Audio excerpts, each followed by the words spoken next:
बिहार के लिए जाएगी। टाबू राजस्थान का इकलौता हिल स्टेशन है जहां राजस्थान में हर साल सबसे ज्यादा सैलानी आते हैं। आंकड़ों के दृष्टिकोण से देखें तो ये जाहिर हो जाता है कि यहां सैलानियों की पिछले कई सालों से आवक जो है वो तेजी से बढ़ी थी, लेकिन इस बार कोरोना और लॉकडाउन की वजह से माउंट आबू का टूरिज्म कारोबार पूरी तरह से चौपट हो गया है। अब ये दीपावली तक भी पटरी पर आ पाएगा या नहीं ये कहना मुश्किल है, क्योंकि माउंट आबू में पूरी तरह से सन्नाटा पसर गया है। माउंट आबू का पर्यटन व्यवसाय लॉकडाउन के चलते और कोरोना के भय से डगमगा गया है। माउंट आबू एक ऐसा स्थान है जहां न कोई इंडस्ट्री है, ना कोई अन्य बड़े व्यवसाय। माउंट आबू के लोग सिर्फ होटल, रेस्टोरेंट, पर्यटन व्यवसाय पर ही निर्भर हैं। और दूसरा व्यवसाय है माउंट आबू अंग्रेजी माध्यम स्कूल, जहां देश भर से बच्चे यहां प्रवेश लेते हैं। लेकिन इस बार यहां कोरोना की वजह से ग्रहण लग गया है। माउंट आबू नगरपालिका भी यहां के पर्यटन व्यवसाय पर और लाखों पर्यटकों की आवागमन पर ही निर्भर करती है। माउंट आबू का नौका विहार और अन्य ठेकों से आय नगरपालिका को करोड़ों की होती है, लेकिन वह भी ठप हो गई है।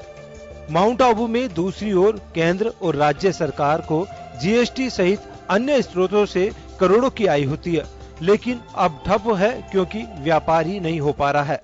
मेरे पीछे आप देख सकते हैं ये नक्की झील का व्यापार मंडल का मार्केट है, जो माउंट आबू का माल रोड कहते हो या माउंट आबू का सबसे महत्वपूर्ण मार्केट है, जहां पे इस सीजन के अंदर 10 से 15 हजार टूरिस्ट की चहल पहल रहती थी। आज बिल्कुल वीरान है। आप देख सकते हैं कि एक भी दुकान खुली नहीं है। जो दुकान खुली है वो सिर्फ टाइम पास कर रहे हैं। मेरे साइड के अंदर मैं कैमरामैन से कहूंगा एक बार पेन करके बताएं कि जो ये नक्की झील है उसके सराउंडिंग के अंदर जो बेंचेस रखी हुई थी, जो पर्यटकों से खचाखच भरी रहती थी, आज एकदम खाली पड़ी है और एकदम सुनसान नक्की झील नजर आ रही है। इस नक्की झील के ऊपर आमतौर के ऊपर यहाँ पे दिन के अंदर 10 से 15 हजार टूरिस्ट आते थे और बोटिंग का आनंद लेते थे। आज की स्थिति में यह है कि नावें खड़ी है, उसमें बैठने वाला कोई नहीं है।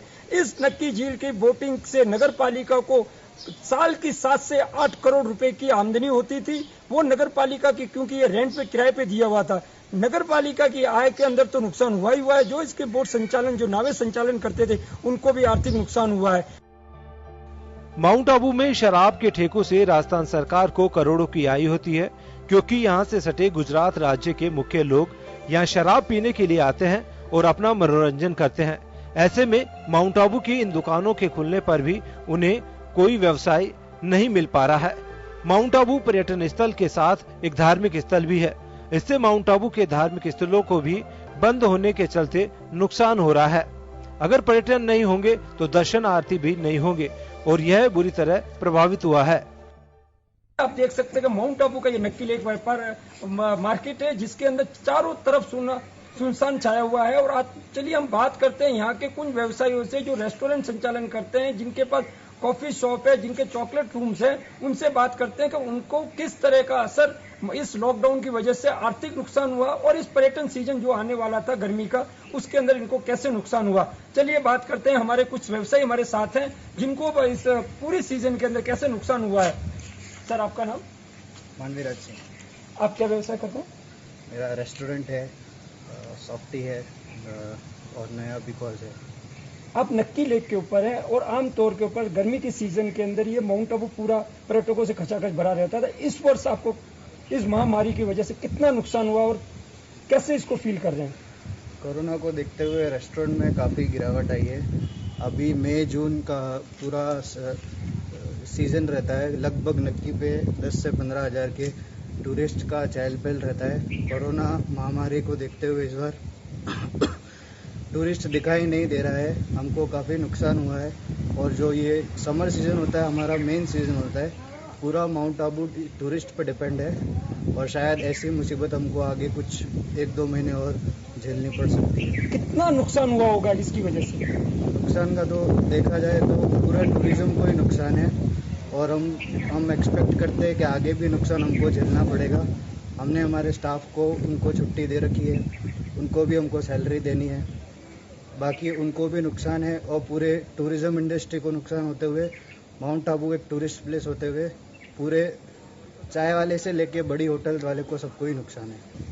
ये थे हमारे साथ जो बता रहे थे कोरोना बीमारी की वजह से जो आर्थिक नुकसान हुआ है। आर्थिक नुकसान के साथ साथ जो इनको परमानेंट लेबर्स है, इनके जो कारीगर हैं उनको तो साथ रखना पड़ता है क्योंकि उनको छोड़ नहीं सकते और उनकी भी आर्थिक मदद इनको करनी पड़ती है। परंतु कहते हैं कि इस महामारी से इनको काफी आर्थिक नुकसान हुआ है और माउंट आबू का पर्यटन पूर्ण रूप से चौपट हुआ है। माउंट आबू के होटल एसोसिएशन के अध्यक्ष डॉक्टर दिलजीत ब्रह्म भट्ट सहित माउंट आबू के होटल व्यवसायी और होटल मालिक भी अपने व्यापार को लेकर चिंतित है। माउंट आबू के होटलों में काम करने वाले मजदूर कर्मचारी अपने अपने गांव को चले गए हैं। अगर धीरे धीरे व्यवसाय भी शुरू हो पाता है तो इस पर्यटन व्यवसाय को वापस शुरू करने में काफी समय लगेगा। माउंट आबू के होटल और एसोसिएशन ने तो सरकार से बिजली और पानी के बिलों को माफ करने की मांग की है, लेकिन सरकार की तरफ से फिलहाल कोई भी ठोस उपाय नहीं है कि यह व्यवसाय किस प्रकार दोबारा शुरू होगा। दो इंडस्ट्रीज है, होटल इंडस्ट्री और दूसरा हॉस्टल इंडस्ट्री। बाहर से बच्चे यहाँ पढ़ने आते हैं, पर जो ये महामारी चल रही है इसके चलते ना तो होटल्स चल रहे हैं ना ही हॉस्टल चल रहा है। यहाँ कोई दूसरा प्रोडक्शन तो है नहीं, कोई प्रोडक्शन बिजनेस नहीं है, या ना तो कोई मैन्युफैक्चरिंग है, ऐसा कुछ है नहीं। तो मुझे लगता नहीं है कि अगले 6 महीने तक यहाँ की अर्थव्यवस्था में कुछ भी सुधार हो, क्योंकि यहाँ पर जो कंप्लीट है टूरिज्म बेस्ड ही है। दूसरे हिल स्टेशन पे और भी कई व्यवस्थाएं हैं और भी कई गतिविधियां चलती है जिनके कारण वहां पर फर्क पड़ सकता है, बट आबू में मुझे नहीं लगता है कि दिवाली के पहले या आने वाले 6 महीने तक और कुछ चलने वाला है। कोरोना वायरस की वजह से देश और दुनिया की अर्थव्यवस्था चौपट हो गई है।